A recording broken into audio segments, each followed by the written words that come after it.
Berapa banyak orang yang pengen melakukan ketaatan tapi Allah nggak pengen. Allah nggak pengen dia melakukannya sehingga tidak diberikan taufik oleh Allah. Wahakata. Kemudian dilanjutkan oleh sahibul kitab Al-Imam Ibn Athaillah As-Sakandari.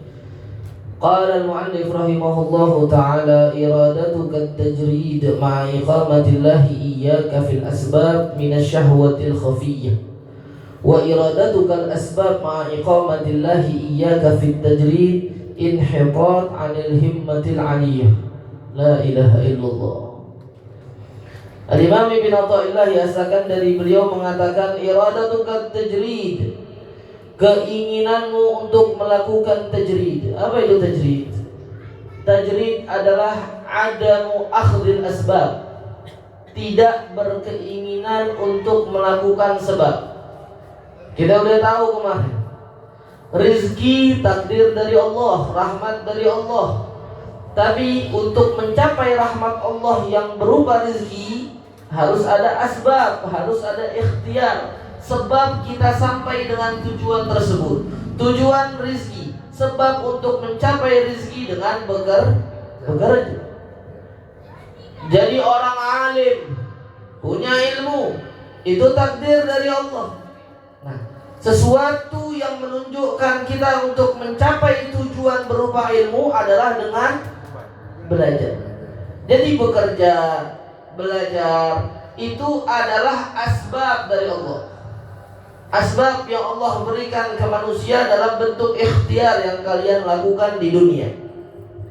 Nah, di sini dikatakan iradatuka tajrid, keinginanmu untuk melakukan tajrid. Maknanya apa? Kamu nggak mau melakukan sebab. Saya pengen dapat duit 1 miliar tapi gue nggak mau kerja. Udah diam di rumah, ntar Allah kasih. Begitu. Saya pengen jadi orang alim tapi nggak mau belajar, ntar kan Allah kasih ilmu laduni. Repot. Nah, iradatuka tajrid ma'a iqamatillahi iyyaka fil asbab, padahal Allah menempatkan dirimu di dalam dunia asbab atau tempatnya sebab-sebab, minasyahwatil khafiyah, itu termasuk daripada syahwat yang samar. Apa yang kita pahami? Susah nih kalau kita cuma baca ibarat. Tamam, satu-satu. Di sini seakan-akan Al-Imam Ibn Athaillah mengatakan ketika kamu sekarang lagi di ranah asbab, kita semua sekarang lagi di ranah asbab. Antum tiap hari kerja untuk apa? Cari nafkah. Kerja yang kalian lakukan itu adalah asbab, sebab-sebab anta mendapatkan nafkah. Nah, ternyata besok hari saya nggak mau kerja, saya mau duduk aja ibadah kepada Allah. Padahal Allah sudah mentakdirkan dia untuk berada di ranah asbab. Paham? Dia bilang saya nggak mau, saya besok mau naik gunung aja, mau ibadah saja kepada Allah. Ntar Allah yang kasih duit. Kata Imam Ibn Athaillah, hada minasyahwatil khafiyah, ini syahwat yang tersembunyi. Hal itu karena ada syahwat yang mengajakmu untuk menjadi orang yang mulia. Kayak seakan-akan itu gak lillah. Kamu seperti itu karena syahwat nafsumu, pengen jadi orang dianggap mulia begitu di hadapan orang. Oh, sekarang Masya Allah Bang Rio udah gak cinta dunia, dia hidupnya ibadah aja. Nah, repot begitu. Padahal Bang Rio memang harus berada di dunia asbab. Allah mengatakan di dalam Al-Quran, wabtaghi fima ataqallahu ad-daral akhirah. Kemudian apa? Wa akhud nasibaka minad dunya. Carilah sesuatu yang mana hal itu untuk menggapai darul akhirah, hari akhirat. Tapi ingat, ada bagianmu untuk dunia. Ente punya istri, punya anak, itu mereka berdua perlu dinafkahin. Jangan tiba-tiba ujuk-ujuk gak mau kerja, mau jadi wali min awliyaillah. La mau kata syahwat, ente nafsu itu. Enggak, Allah nyuruh ente melakukan asbab Allah menyuruh kalian untuk melakukan ikhtiar di dalam dunia. Memang kita dilarang untuk cinta dunia, tapi kita diwajibkan untuk mencari dunia. Dikatakan itu ittikhadul asbab wajib wal i'timad 'alaih haram. Kita mengambil asbab, sebab-sebab kerja itu hukumnya wajib karena untuk nafkah. Tapi i'timad 'alaih, kita bersandar dengan kerjaan. Saya hidup gara-gara kerja. Kalau saya nggak dapat kerja, kalau saya nggak dapat gaji, saya mati. Nah, ini yang haram. Paham sampai di sini? Di dalam Al-Quran Allah kasih contoh, kasih gambaran siapa? Sayyidatuna Maryam radhiyallahu taala anha. Ketika Siti Maryam itu mengabadikan dirinya hanya menjadi hamba Allah di dalam sebuah tempat ibadah saja sama Allah. Subhanallah, ketika pamannya, siapa pamannya? Siapa pamannya? Zakaria. Ketika pamannya Nabiullah Zakaria masuk ke tempat ibadahnya, ditemukan makanan. Padahal Siti Maryam gak pernah keluar. Ditanya, anna laki hada, dari mana kamu dapatkan ini wahai Siti Maryam? Kamu gak kerja, kamu gak keluar, kamu gak masak, kok tiba-tiba ada makanan? Apa? Qalat himinin, qalat innahu min indillah yarzuqu man yasha bighairi hisab. Ini dari Allah. Allah turunkan makanan langsung. Tanpa sebab. Bisa gak? Bisa.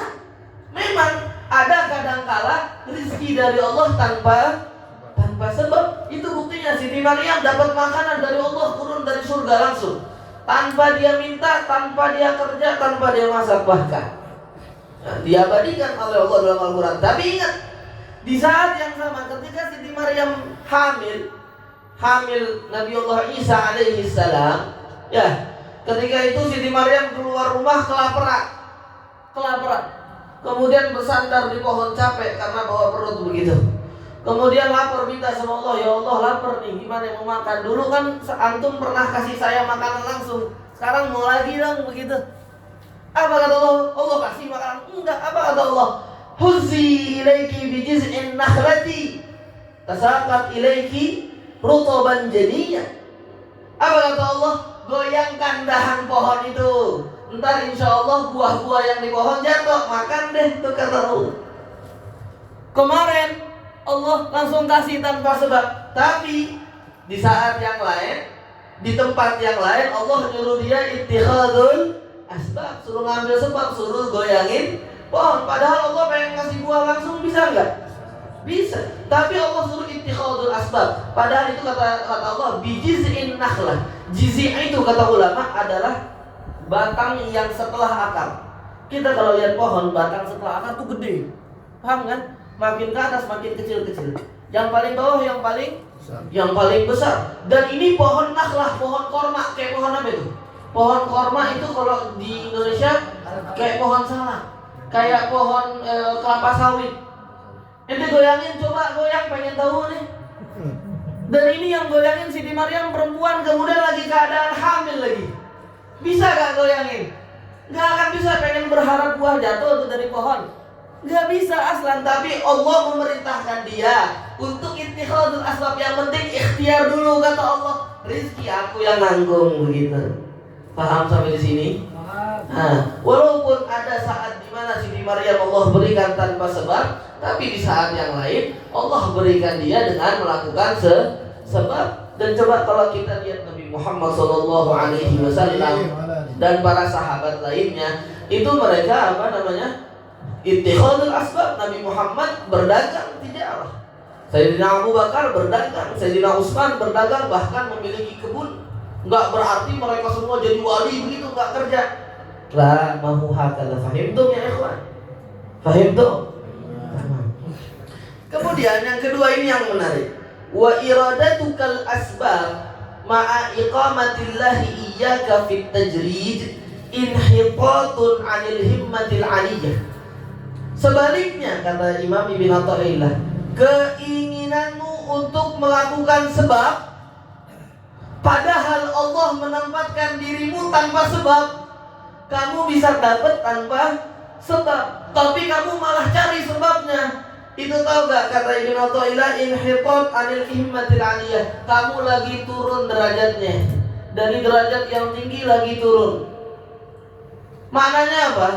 Ada saat dimana kamu itu bakal mendapatkan dari Allah sesuatu yang sangat besar tanpa diduga-duga, tapi kamu malah sibuk. Contoh, ada seseorang yang memang ditakdirkan oleh Allah menjadi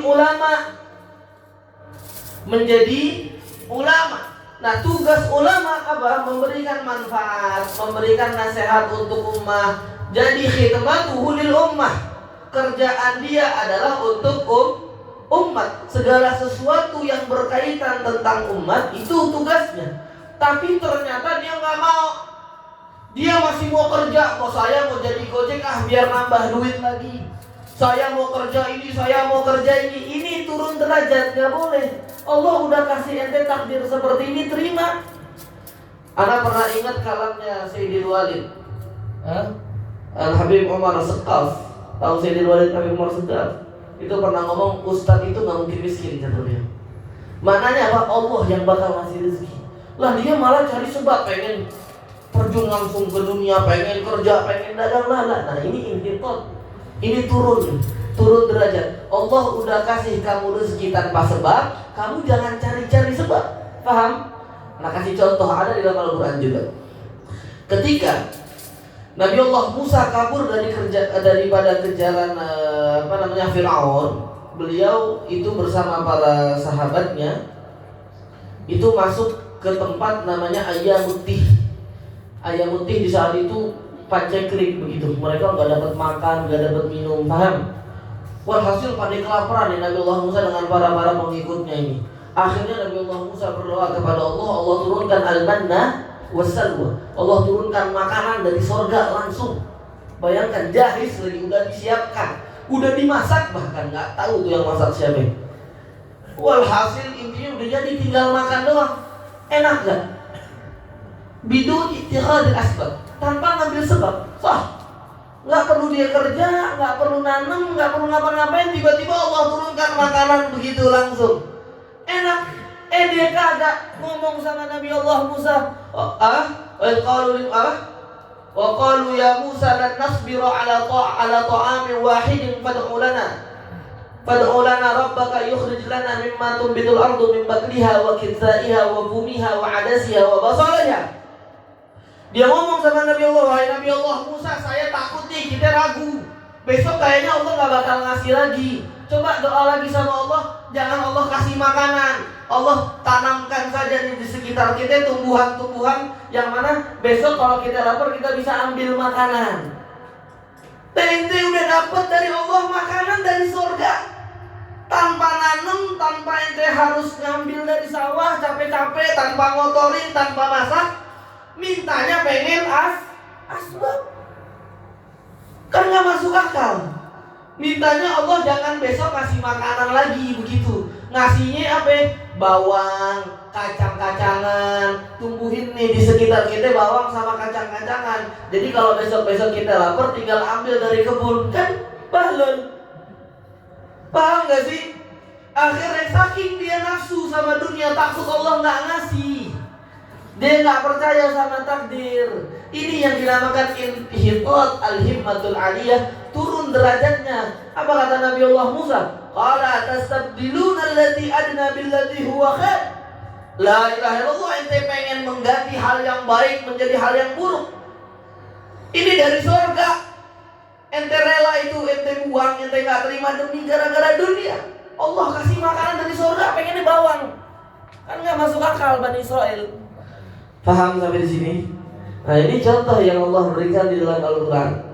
Intinya rangkuman dari pembahasan atau hikmah yang diberikan Ibnu Athaillah As-Sakan dari hikmah yang kedua ini adalah seseorang itu pasti nanti berada, atau nanti, kemarin, sekarang, itu pasti berada di dalam salah satu dua kondisi. Kondisi yang pertama, dia harus mengambil sebab.